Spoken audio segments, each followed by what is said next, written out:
Alright, you guys, I'm back. I guess part two. Tonight I'm going to start fitting this floor pan.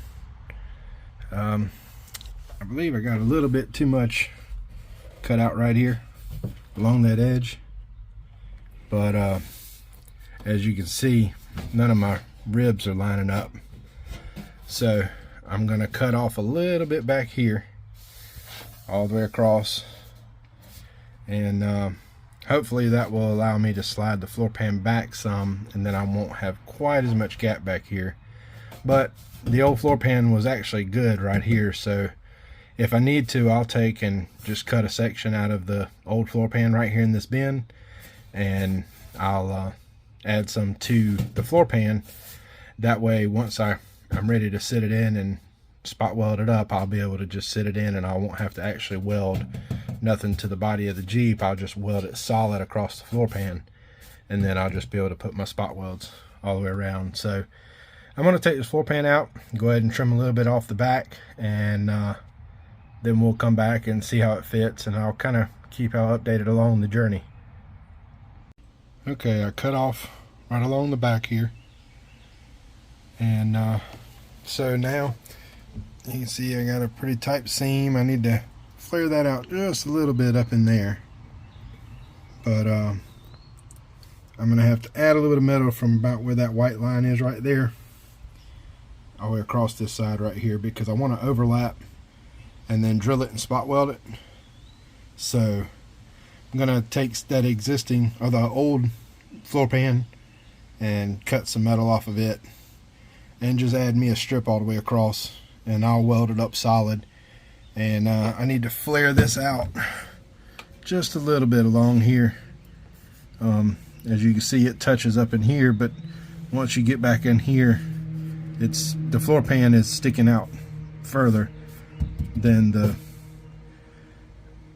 existing hump is for the drive shaft and the transmission. So I'll take and flare this down just a little bit, add a piece of metal across here, and should be really close to drilling and spot welding. So I'll be back with you when I get that taken care of.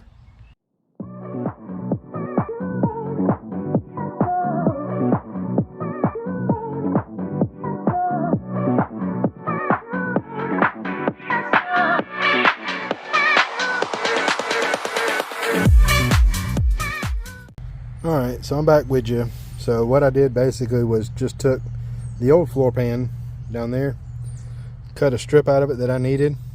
Had to do a little bit of work and bending and that sort of thing, but next up, got it all cleaned up. Next up, we're gonna start welding. What I'm basically gonna do is just start a spot weld here, and then I'll just kind of make sure I keep the form and spot weld it here, and then just keep working the spot welds all the way around, just to make sure I can keep all the contours for the ribs the same all the way around. And then once we get it tacked up in several spots all the way around, then I'll go ahead and run a solid bead, and then I'll flip it over, run a solid bead on the back, and there you have it. We'll have an extended floor pan. Alright, got some spot welds going all the way across, and got a little bit of a gap I'm going to need to fill right here, but yeah, so there we go. I'll bring you guys back and let you see it once I get done welding it up. Now I'm going to pretty much just start, and I'll weld a little bit here and then weld a little bit there and maybe a little bit in the middle, and I'm just going to kind of move around with the welding, because I don't want to start welding here and just weld it solid. I might start drawing that metal back. So I'm going to start, maybe run a couple inches here, then I'll probably move down here, run a couple inches, then move across the middle, run a couple inches, just space my heat out, so that way I'm not directing a whole lot of heat as I go and cause that metal to start warping. But I'll bring you guys back and let you check it out once I got it welded up.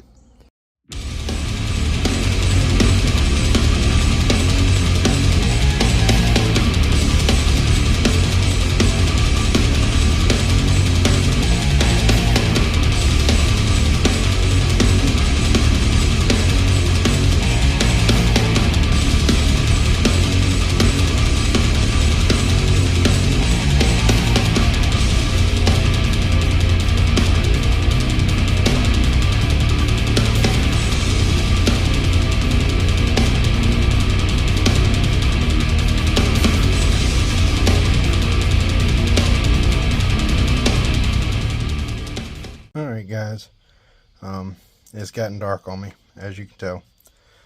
But so I got the floor pan extended up. You can see no more gap across there now. Got everything lined up down here, going up this side right here. So yeah, everything's looking good. We'll be back next time to go ahead and get some holes drilled and get some spot welds put in. Alright, here's the other side. Like I said, I went ahead and just cleaned it up and primed it. It was getting late on me, guys, so nothing to see there other than what I did last night. So alright guys, so we got everything fitted in there. Everything's looking pretty good. Next I'm going to go ahead, I've already got this beam marked off to put my new spot welds back in, and we're basically just going to go around and start popping holes all the way around the outside edges and get it set up to start tacking. Underneath here, pop this out, so underneath there's some insulation, and what I did was I added this little piece of metal because I don't want to set this on fire underneath the Jeep. So I've added that underneath there just to give me something to back for a little extra heat protection when I tack it to it. And then of course I can get underneath the Jeep, reach right up through here and pull this out when I'm done. So I'll get some holes drilled and then I'll be back with you to start welding everything up.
Alright guys, I'm back with you. We got the new floor pan installed. Got some seam sealer around there. It's not perfect. Seam sealer's kind of boogered up, but I'm not too worried about it because I'm going to be putting a bed liner material, like a rhino liner, in the floor pan of the whole Jeep. So I already got all the interior gutted out all the way around. Just mind you, I've got probably 12 to 14 hours or so, give or take, in this. And again, like I said, it's not perfect, but the rust is gone, brand new floor pans in, everything's sealed up nice and tight, welded up good.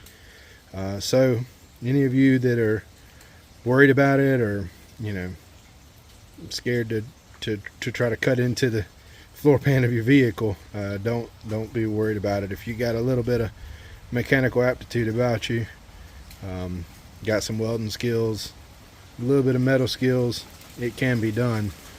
But I'm going to be moving on, doing some bed liner material in the next video, and putting all the interior back, and then we're going to continue upgrading this Jeep. I also have a leveling kit coming for the front, just to level it up. Just had some new 33s put up underneath it. So subscribe to the channel, like these videos.